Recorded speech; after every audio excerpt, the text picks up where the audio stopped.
Good morning and welcome back to the Genesis Medical Podcast. My name's Nicholas, and here we have Dr. Ellent. Today we're going to be talking about radical surgery to precision medicine, the evolution of breast cancer treatments. Good morning, Nick. Breast cancer, the treatments of breast cancer evolve as a paradigm shifted in our understanding of breast cancer. Long time ago, in 1800s, 1900s, the thought was that breast cancer is a localized disease.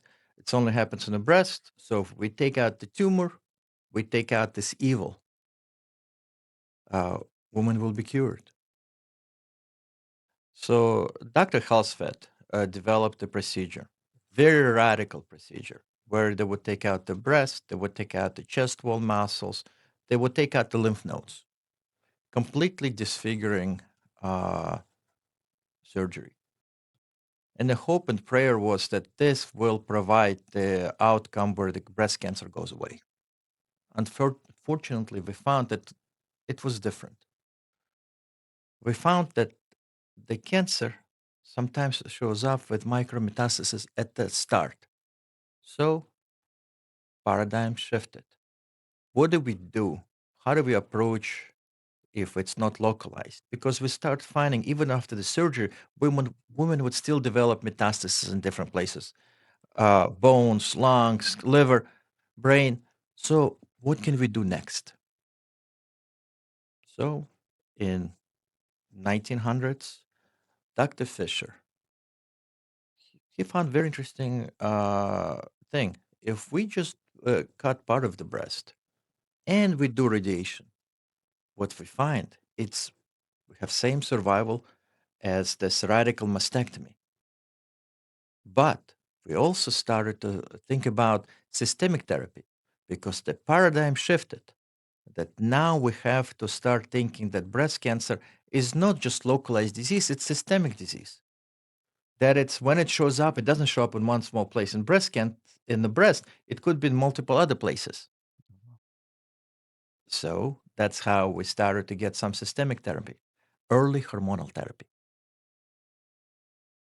And 1970s.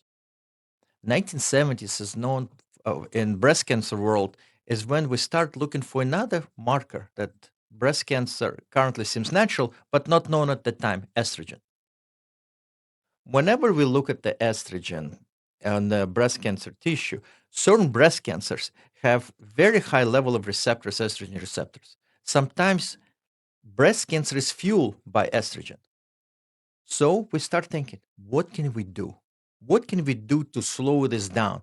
What if we cut the fuel to this breast cancer? And the drug that came out, tamoxifen, old drug, actually came from the urine of the horse urine, but very in certain places, it's the way it's act. It's very unusual drug, but phenomenal in the way how much effect it had on the breast cancer patients. And it gave us an idea that now with hormonal therapy, we can have phenomenal effect. So we started chemotherapy, we started hormonal therapy. 1990. 1990 is when we started thinking, wait, outside just this marker of estrogen, we also start seeing the marker for HER2 marker. What is HER2 marker? HER2 positive cancers were known to be highly aggressive cancers. Cancers that kill fast and metastasize fast, meaning they're moving from the breast cancer to other locations. But maybe if we get some kind of molecule or some kind of antibody to kill the breast cancer cells with this particular marker, it'll give us additional survival. So Herceptin came in the picture. And what it did is it had phenomenal improvement in survival. That's in and it still continues. Whenever we look at breast cancer, we always look at the markers. Whenever somebody goes to see the doctor, they tell you, okay, you have estrogen receptor positive, progesterone receptor positive, HER2 positive, or triple negative, or combination of those. And if you have HER2 positive, that means you're eligible to get additional medication. Now there is a lot of thought, maybe even HER2 negative uh, trials that showing that there is some effect with Herceptin or other medication like Herceptin. So we started to see what can we do next. And in 2010, we started to see that there are certain mutations, certain genetic mutations starting to appear that we started to know to recognize. One of them is PDL1 mutation. Another one is we see the BRCA mutations. All those immunological mutations gave us a different pathway. What if we add immunological agent like Keytruda in PDL positive cancers, especially with triple negative disease, and we see increase of survival? The way of treatment of breast cancer changed over time. It changed from radical disfiguring surgery to more and more advanced.